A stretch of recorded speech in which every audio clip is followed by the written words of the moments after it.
$50,000 per intercept. That is what it costs Israel to fire a single Tamir missile from the Iron Dome. Iran's Shahed 136 drone costs between $20,000 and $50,000 to build. For every drone Iran sends, Israel burns a missile that costs the same or more than the weapon trying to destroy it. Iran designed this ratio on purpose. 200 drones a month from Iranian factories alone. Multiply that by the Tamir's price tag, and the math runs one direction. The defender goes broke before the attacker runs out of parts. Tehran's planners built the Shahed program around a single assumption, that interception will always cost more than the thing being intercepted. The assumption held for 5 years. It held in Ukraine, where Kyiv burned through Western-supplied interceptors faster than factories could replace them. It held across the Gulf states, where THAAD batteries fired $15.5 million rounds at $20,000 targets, and nobody in Washington could explain why the budget was losing. It held because every air defense system ever fielded works the same way. A manufactured missile chases a manufactured threat, and the missile costs more. On December 28, 2025, Rafael Advanced Defense Systems delivered a weapon to the Israeli Air Force that breaks that assumption at the physics level. The Iron Beam fires a 100-kilowatt laser at the speed of light. Each shot costs approximately $2 in electricity. The weapon Iran spent a decade designing to bankrupt air defense systems now flies into a beam that costs less than a cup of coffee to fire. A beam that never runs out of ammunition. A beam that requires no supply chain, no warehouse, no shipping container full of replacement rounds. Which number do you find harder to believe, that Iran built a war around a $20,000 drone, or that Israel answered it with $2 of electricity? Tell us in the comments. This is what Eagle Eye Military covers. Subscribe so you catch the full engineering autopsy. The economics of drone warfare flipped on a single delivery date. To understand why, you have to understand what Iran built and why the engineering was correct before the laser existed. The Shahed 136 is a delta-wing airframe with a 2.5-meter wingspan. It weighs 200 kilograms. A 4-cylinder piston engine, air-cooled, cast aluminum, produces 50 horsepower to drive a pusher propeller. The motor shares more in common with a small motorcycle than with any aircraft engine in NATO inventory. The guidance uses global navigation satellite system positioning with inertial backup. The airframe carries a 40-kilogram warhead over a range of 2,000 kilometers at 185 kilometers per hour. Every component comes from commercially available supply chains. The circuit boards, the servos, the engine castings, none of them appear on any export control list. This is the engineering detail that makes the Shahed dangerous.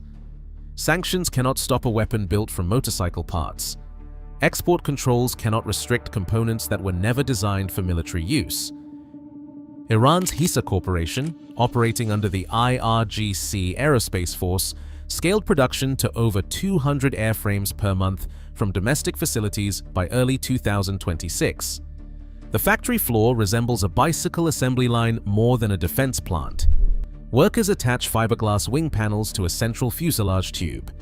They bolt in the engine, connect the wiring harness, load the guidance module, and the airframe rolls off the end of the line, ready to fly. Russia recognized the model's value immediately. Moscow licensed the design as the Geran 2 and built a parallel factory at the Alabuga Special Economic Zone in Tatarstan under a $1.75 billion franchise agreement signed in 2023. Combined output from Iranian and Russian facilities approached 3,000 units per month by March 2026. The Bloomsbury Intelligence and Security Institute calculated that Iran sustains its entire drone campaign for roughly $10 million per month. The United States commits billions to counter it. The numbers on the other side of the ledger are staggering. A single Patriot PAC-3 MSE interceptor costs $4.2 million. A THAAD interceptor costs $15.5 million. An Iron Dome Tamir missile costs $50,000 on the low end and $150,000 depending on the variant. In the first 4 days of Operation Epic Fury, U.S. Patriot batteries fired 943 interceptors. That number equals 18 months of combined U.S. Allied Patriot production output, spent in 96 hours. By ceasefire, American forces had burned through approximately 45 to 50% of the entire Patriot stockpile and more than 40% of THAAD inventory. The CSIS estimated in May 2026 that rebuilding the THAAD stockpile to pre-war levels would take until late 2029. Lockheed Martin produces approximately 52 Patriot interceptors per month. Iran produces 4 times that many drones. Iran did not need to win the air war. Iran needed to win the invoice. The cost exchange ratio favored the attacker at ratios between 84 to 1 and 210 to 1, depending on which interceptor engaged.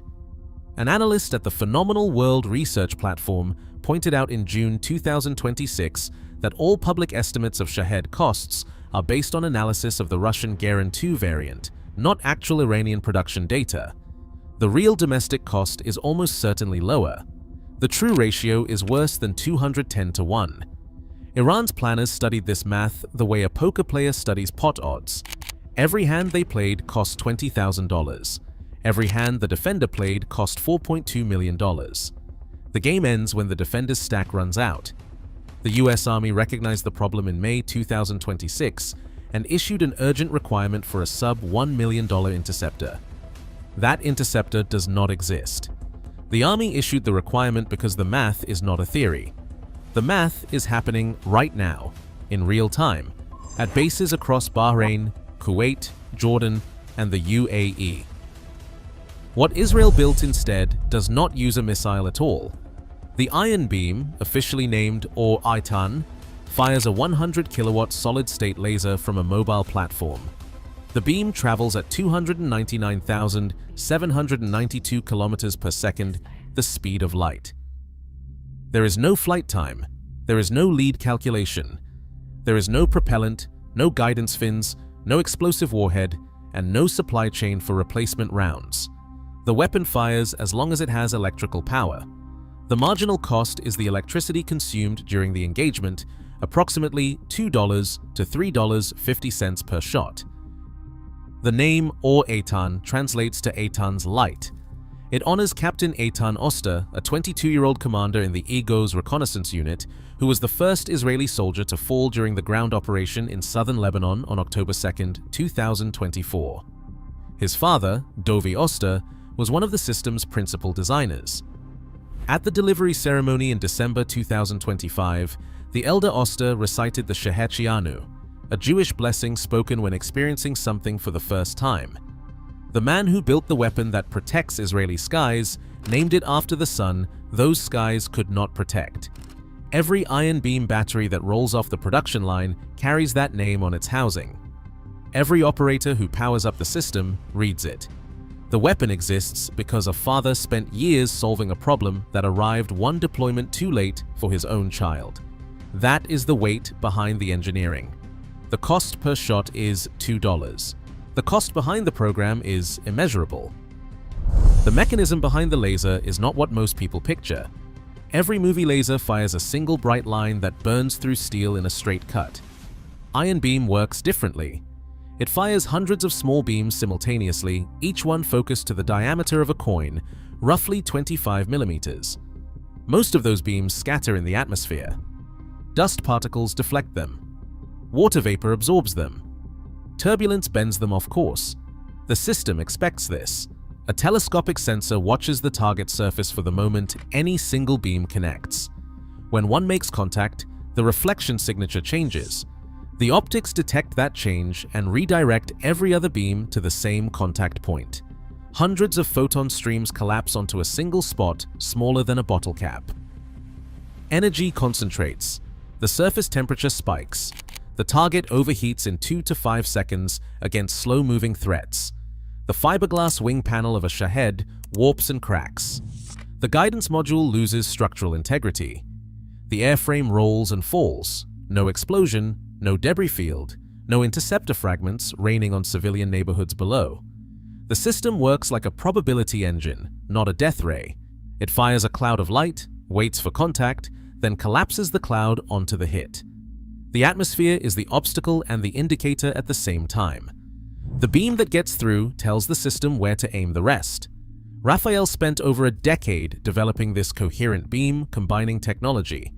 The company entered a partnership with Lockheed Martin in 2022 to bring the system to the U.S. market. Elbit Systems manufactures the laser source itself. The Israeli Ministry of Defense's Directorate of Defense Research and Development oversaw the integration. On the night of March 2, 2026, Hezbollah fired rockets from positions south of the Litani River toward Haifa and the surrounding Krayot towns. Sirens sounded for nearly an hour along the northern border. Footage posted from northern Israel showed bright streaks and rapid flashes consistent with high-energy laser engagements against incoming drones. Multiple outlets reported it as the first combat use of a directed energy weapon system in history. Israel has not formally confirmed the engagement through a detailed official statement. Army recognition called it a credible hypothesis supported by circumstantial indicators. The AJC described it as a potential milestone in the combat use of laser-based air defense. Whether March 2nd was the first confirmed engagement or an unrelated optical event does not change the system's verified specifications. The laser works. The tests prove it. The delivery timeline confirms it.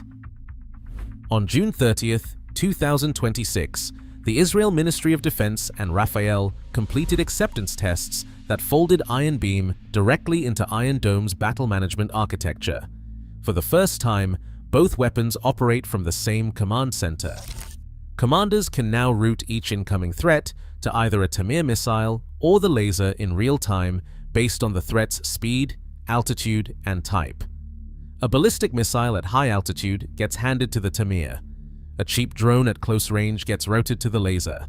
The battle management software, called MICAD, classifies each incoming object and assigns the most cost-efficient response in 0.8 seconds. Moshe Patel, director of Israel's Missile Defense Organization, said the test series addressed an unprecedented reality of relentless barrages that demanded extraordinary operational flexibility. At the Farnborough International Airshow on July 20th, 2026, Shlomo Toaf, Rafael's head of air and missile defense, confirmed the system is operational and in serial production. The next batteries are being delivered to the IDF now. Rafael also unveiled the Iron Beam 450 at Farnborough, an upgraded variant with a 450mm beam director, nearly double the original 250mm aperture. The larger director extends range, improves accuracy, and maintains focus at greater distances despite atmospheric disturbance. Two additional variants are in development: Iron Beam M for mobile deployment on 8x8 trucks, and Light Beam, a compact 10-kilowatt system for forward-deployed convoys. That lineup signals Israel is not building one weapon. Israel is building a family of laser interceptors scaled for every threat layer, from a convoy escort to a national defense grid. The confirmation at Farnborough changes every number in the drone war. What surprises you more? That a $20,000 drone dominated the cost math for 5 years, or that $2 of electricity ended it? Drop your answer below. The laser does not solve every problem. It solves one problem so completely that the remaining problems become visible for the first time. Iron Beam operates at an effective range of 7 to 10 kilometers in clear conditions. Beyond 10 kilometers, beam dispersion reduces the energy density below the threshold needed to burn through an airframe. The beam requires 6 to 8 seconds of continuous contact against hardened targets. That dwell time limits the system to threats moving at moderate speeds: rockets, mortars, propeller-driven drones, short-range projectiles. The Shahed 136 flies at 185 km per hour. At that speed, the laser has a comfortable engagement window. The Shahed 238, Iran's jet-powered successor operational since late 2025, flies at 500 to 600 km per hour. The engagement window shrinks by 2/3. Whether Iron Beam can hold a coin-sized focus on a target moving at 500 km per hour for 6 consecutive seconds is a question the published specifications do not answer. The atmosphere creates a second constraint. Water droplets absorb laser energy and cause thermal blooming, a phenomenon where the air in the beam's path heats up and defocuses the light, the way heat rising off asphalt bends the image of a distant car. Performance data from the board.world estimates iron beam's effectiveness degrades by 40% in heavy rain, 60% in dense fog, and 25% in sandstorms. In dense fog, Rafael's own data indicates effective range drops to a few hundred meters. Israel's climate is favorable, dry for most of the year. Northern Israel gets winter rainfall. Iran can time attacks for overcast conditions. A $2 weapon that works only in good weather forces the defender to keep $50,000 missiles on standby for the days the laser goes blind. The Iron Dome does not retire. It gains a partner that handles the cheap threats on clear days and preserves the expensive interceptors for the moments the atmosphere turns hostile. One iron beam battery has been delivered. The IDF reportedly wants more than a dozen for meaningful national coverage. Serial production is underway, but the timeline for full deployment is not public. Iran produces 200 drones a month. Rafael produces batteries at a rate no one outside the company knows. The question is whether the production curve of the laser outpaces the production curve of the drone before the next saturation attack arrives. The cost-exchange ratio is the story everyone covers. The production rate ratio is the story that determines who wins. The Shahed was designed to exploit a specific weakness, the finite magazine of kinetic interceptors. Every missile fired is a missile that must be manufactured, shipped, loaded, and paid for. The laser has no magazine. It fires as long as the generator runs. Iran spent a decade perfecting a $20,000 weapon calibrated to drain interceptor stockpiles at 84-1. The laser does not drain. The laser does not deplete. The laser converts the entire cost model into a question about electricity and weather. Iran's strength, the cheapest attack in modern warfare, runs into a defense that costs less than the attack for the first time in the history of asymmetric conflict. The $20,000 drone is now the expensive side of the equation. If this is the kind of engineering story you want more of, subscribe to Eagle Eye Military.